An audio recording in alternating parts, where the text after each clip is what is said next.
There are two stories told in Jewish tradition. I beg you to listen both stories. Each a path of choices. Will you let your soul burn, or will you return to the Lord? In a small village surrounded by hills and valleys, a humble shepherd named Daniel lived a life of unwavering faith. Married to Mary for just 2 years, Daniel's love for her was steadfast and sacrificial. The two were separated shortly after their wedding, as war broke out in Mary's homeland. She was trapped far away, and Daniel had spent every coin he had to ensure her safety, praying each night for the day they would be reunited. Mary, however, was not content with the life Daniel offered. Though Daniel's letters spoke of his love and devotion, she grew restless and dissatisfied. Trapped in a foreign land with little comfort, she began to dream of a grander life, spurred on by her own ambitions and the voices of those around her. Among those voices was a wealthy merchant named Eliav. He noticed Mary's beauty and intelligence and saw in her a potential he claimed was being wasted. "Mary," he said one day at the market, "why do you waste your days waiting for a shepherd to rescue you? You are capable of so much more. A woman like you deserves wealth, power, and freedom." At first, Mary dismissed his words. "Daniel is my husband and he loves me. He is doing everything he can to bring me home." Eliav chuckled. "Love cannot build empires. Think of what you could accomplish if you let go of the chains holding you back. A man like Daniel may be kind, but he will never give you the life you deserve. Divorce is not a sin, Mary. It's the path to freedom." Eliav's words took root in Mary's heart. As time passed, she began to resent the life she had once cherished. She dreamed of becoming a businesswoman, of having wealth and independence. Daniel's letters, once a source of comfort, began to feel like chains, reminding her of a life she no longer wanted. Eliav wasn't the only man who fueled her desires. Others, wealthy traders, soldiers, and influential men, lavished her with attention. Mary, flattered by their admiration, began to seek validation from them. What started as conversations turned into something more. She exchanged flirtatious letters with these men, shared intimate details about her life, and eventually crossed into emotional adultery. Her ultimate betrayal came when she sent Eliav and others private, seductive images of herself. "You are free, Mary," Eliav told her. "You are a queen. Why tie yourself to a shepherd when the world can be yours?" Meanwhile, Daniel worked tirelessly to save enough money to bring Mary home. He prayed fervently, his faith in Adonai unshaken. He often went without food, giving up every comfort to hasten their reunion. "Adonai," he prayed, "please protect Mary's heart. Keep her safe and faithful and bring us together again." Finally, Daniel saved enough to arrange for Mary's safe passage. Overjoyed, he wrote to her, "My dearest Mary, the time has come. Soon we will be together again, as we were meant to be." But Mary's heart had already turned away. When Mary received Daniel's letter, she felt a pang of guilt but quickly silenced it. Eliav's voice echoed in her mind. "Divorce is the right thing to do. You deserve more." That night, Mary wrote back to Daniel, "Mary, Daniel, I cannot return to the life we had. I have realized I want more than what you can offer. I hope you understand." Mary divorced Daniel and married Eliav, joining his caravan. She reveled in her new life, surrounded by wealth and admiration. She started a small business, trading fine goods, fulfilling her dream of independence, but the satisfaction she sought always seemed just out of reach. When Daniel received Mary's letter, his heart shattered. He fell to his knees, clutching the parchment as tears streamed down his face. "Adonai," he cried, "I have loved her with all my heart, as you commanded. Why has she turned away from me?" But even in his sorrow, Daniel's faith remained unbroken. He prayed for Mary every day, asking Adonai to guide her back to the path of righteousness. Daniel never remarried, devoting the rest of his life to serving his community and honoring the covenant he had made with Mary. Years later, Daniel passed away, his heart still aching for the wife he had lost. But as his soul ascended, he was welcomed into the eternal embrace of Adonai. "Well done, my faithful servant," a voice said. "You have honored my commands and remained true." Mary's life, meanwhile, began to unravel. Eliav, who had once lavished her with attention, grew indifferent. Her business ventures failed, and the men who had once admired her disappeared when her beauty faded.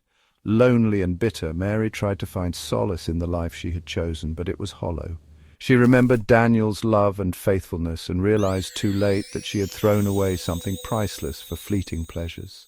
When Mary died, she stood before the throne of judgment. Adonai's voice was filled with sorrow as he spoke. You were given love, faithfulness, and truth, yet you chose selfishness, deceit, and betrayal. You abandoned the covenant of marriage and turned your heart to idols of wealth and power. Mary's pleas for mercy could not erase her choices. Her soul was cast into eternal separation from Adonai, a reflection of the selfish path she had chosen in life. In the heavenly realm, Daniel found peace and joy in the presence of Adonai. His faithfulness was celebrated, and his earthly pain was transformed into eternal glory. Mary, however, became a cautionary tale, a reminder of the consequences of selfishness, betrayal, and abandoning the sacred covenant of marriage. For what will it profit a man if he gains the whole world and forfeits his soul? Matthew 16:26. A new ending comes. A shepherd named Daniel lived a simple yet blessed life. He had been married to his beloved Mary for 2 years. Their love was deep and enduring, but war had separated them. Mary had been trapped in her homeland, now engulfed in chaos, while Daniel returned to his village, spending all his money to ensure her safety and eventually reunite with her. Though apart, Daniel wrote her tender letters every week, assuring her of his love and his relentless efforts to bring her home. But as the months turned to years, Mary's heart began to waver. She was surrounded by the hardships of war and the uncertainty of her future. Her patience wore thin, and her longing for comfort turned into a desire for something more than what her humble life with Daniel had offered. One day in the bustling city, Mary caught the attention of a wealthy merchant named Eliav. He was a smooth talker, always dressed in the finest robes, his caravan adorned with treasures from distant lands. Eliav had a way of making people feel as if they deserved more than what life had given them. When he first met Mary, Eliav simply said, "A woman as beautiful and capable as you deserves more than this life of waiting." Mary shook her head. "My husband Daniel is a good man. He is working to bring me home." Eliav smiled knowingly. "Good intentions don't pay for a life of peace. Why should you suffer for his struggle? You deserve better. A life of abundance, a life without limits. Divorce is not shameful, Mary. Sometimes it's the right thing to do when life offers you a better path." I really wasn't sure. At first, Mary dismissed Eliav's words, but as time passed and Daniel's letters came less frequently, due to his long hours working to save money, Eliav's voice grew louder in her mind. He would visit her at the market, casually dropping remarks about how she deserved happiness and security. Eliav wasn't offering her promises of love. He offered something else: validation. "You're wasting your best years, Mary. What's the point of staying tied to someone who can barely provide? A divorce would free you to live the life you deserve." Loneliness clouded Mary's judgment. She began to write fewer letters to Daniel, and instead she started sharing her frustrations with Eliav. What began as casual conversations turned into an emotional connection. One evening she crossed a boundary she thought she never would. She sent Eliav a private drawing of herself. Meanwhile, Daniel worked tirelessly, her picture always close to his heart. He lived on the bare minimum, pouring every bit of his earnings into securing Mary's return. He prayed every night, asking Adonai to watch over her and keep her heart faithful. One day Daniel finally saved enough to arrange her safe passage. Overjoyed, he wrote Mary, saying, "My love, the time has come. Soon we will be together again." But when Mary received Daniel's letter, she was conflicted. Eliav had planted seeds of doubt in her heart. "Think about what you're returning to," Eliav said when she showed him the letter. "A poor shepherd, a life of struggle. Divorce is not a betrayal, Mary. It's liberation." That night Mary made her decision. She wrote a letter to Daniel. Mary, V.O. "Daniel, you are a good man, but I have realized I need more. I cannot return to a life of poverty and waiting. I hope you understand." She joined Eliav's caravan the next morning, leaving behind the life she once dreamed of building with Daniel. When Daniel received Mary's letter, he fell to his knees in sorrow. But even in his grief, he did not curse her or the circumstances. Instead, he prayed, "Adonai, though my heart is broken, I trust in your will. Guide Mary back to you, even if she does not return to me." Daniel continued his work, pouring his pain into his faith. The villagers, moved by his steadfastness, rallied around him, often calling him the faithful shepherd. At first, Mary enjoyed her new life with Eliav. He showered her with gifts and introduced her to a world of luxury, but as time went on, Mary began to see the cracks in Eliav's character.